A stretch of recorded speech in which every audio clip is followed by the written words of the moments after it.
Black Freemasonry in the 18th century is one of the least discussed and most fascinating chapters in the history of secret societies.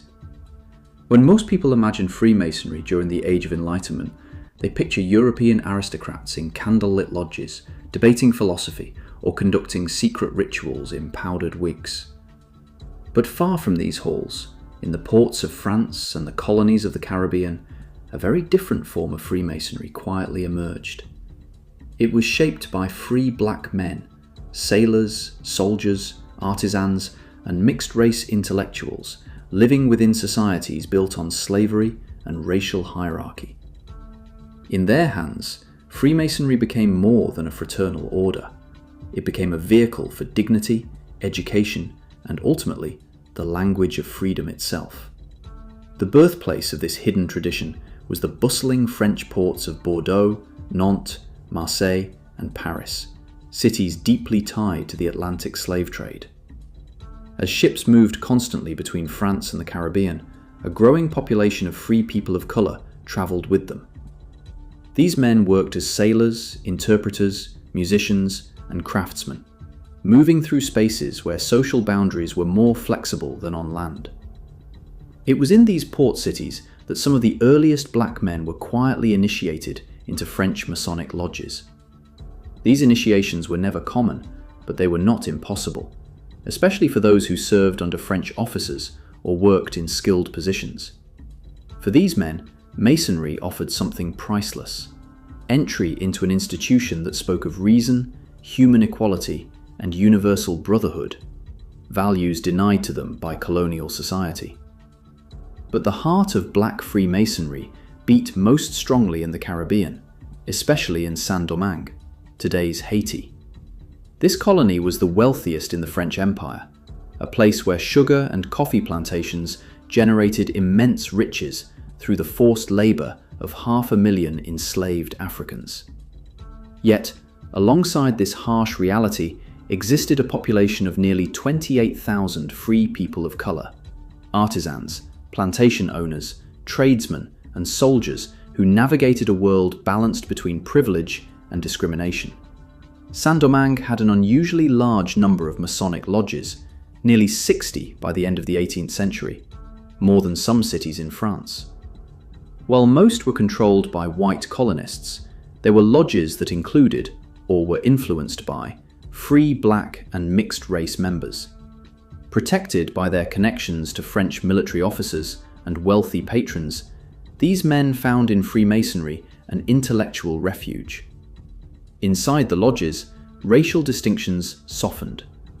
Men who had little political voice in society could discuss philosophy, read forbidden literature, and encounter ideas about liberty and equality that challenged the foundations of the slave system. The influence of Freemasonry on black intellectuals of the Caribbean cannot be overstated. The lodges served not only as places of ritual, but as hubs where news and revolutionary ideas circulated. Free men of colour who travelled between France and the colonies acted as carriers of Enlightenment philosophies. One such figure was Julien Raymond, a wealthy free man of colour who spent years in Paris advocating for racial equality. Though records of his lodge membership are scarce, many historians identify him as a Mason because of his intellectual circles and political allies. Raymond used the language of Enlightenment thought, the same ideas debated in lodges, to argue that free people of colour deserved full citizenship. Another figure, Vincent Auger, spent time in France interacting with abolitionists and possibly Masonic groups. When he returned to Saint-Domingue in 1790, he led an armed uprising to demand political rights for men of mixed African and European ancestry.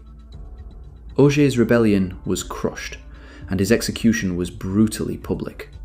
But his actions helped ignite the massive conflict that soon unfolded. While direct evidence is scarce due to destroyed or lost documents, many scholars believe that the ideas circulating through Masonic networks influenced early leaders of the Haitian Revolution as well.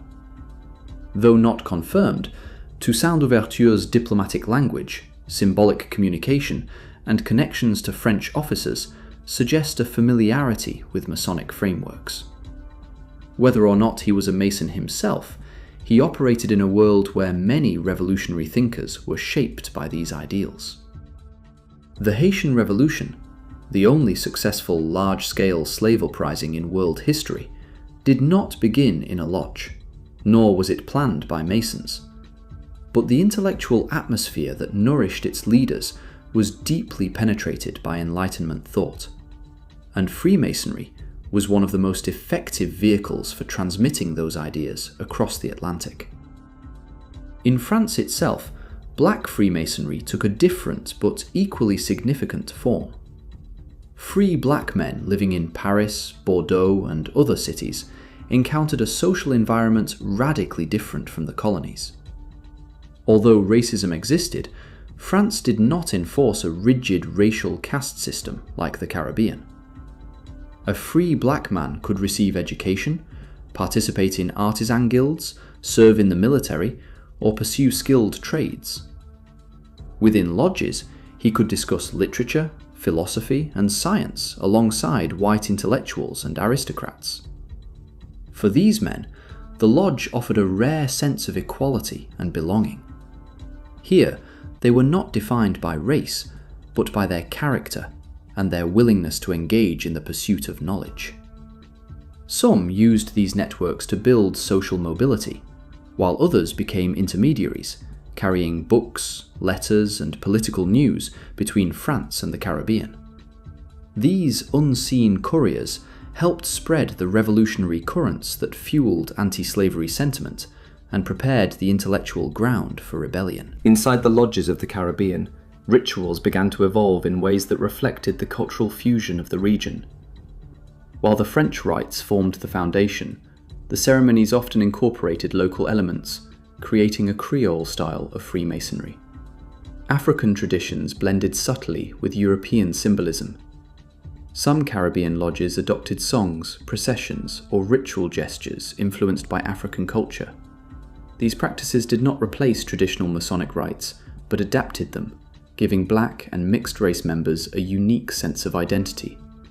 In a world where African heritage was usually suppressed, the lodge became a space where cultural memory could survive, concealed beneath the robe and apron of the Mason. For men whose ancestors had been uprooted by force, this subtle merging of traditions provided spiritual grounding and a sense of continuity. For colonial authorities, however, lodges that included free black men became a silent threat.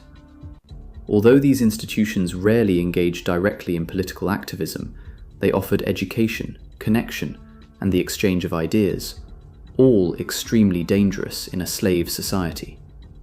Freemasonry promoted concepts like equality of all men, the moral duty to resist tyranny, and the inherent rights of every human being. These ideas undermined the racial order on which the plantation economy relied. But because lodges often operated with the protection of military officers or high-ranking colonial officials, they were difficult to suppress. Their activities remained quiet but steady. When the Haitian Revolution exploded in 1791, everything changed. For France, losing its richest colony was an economic and psychological disaster. Plantation owners who fled the island carried with them not only tales of violence, but a deep fear that similar revolts could erupt elsewhere. In this atmosphere, both Masonic organizations and colonial historians began to rewrite the past. They downplayed or erased the participation of black and mixed-race members from lodge records. Documents were destroyed, and many surviving black Masons left few written traces because they were scattered by war or poverty. Throughout the 19th century, mainstream Masonic writers portrayed Freemasonry as an exclusively European tradition, ignoring or denying evidence to the contrary. The role of Black Freemasons in the growing movements for abolition, equality, and revolution faded into silence. Yet their legacy persisted in subtle and powerful ways. The Haitian Revolution reshaped global politics, inspiring abolitionist movements across Europe and the Americas.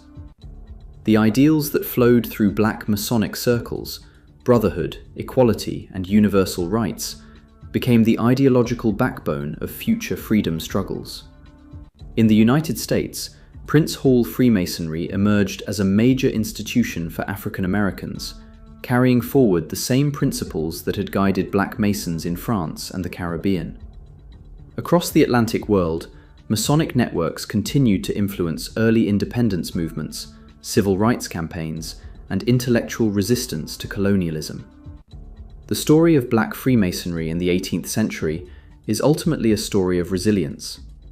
It shows how a group of men, marginalized in society, denied equal rights, and surrounded by violence, used the tools available to them to carve out spaces of dignity and learning. Freemasonry offered discipline, structure, education, and fraternity in a world determined to strip them of all four. Within the secrecy of the lodge, they found voices to articulate their dreams of freedom. Within the brotherhood, they found allies who treated them as equals.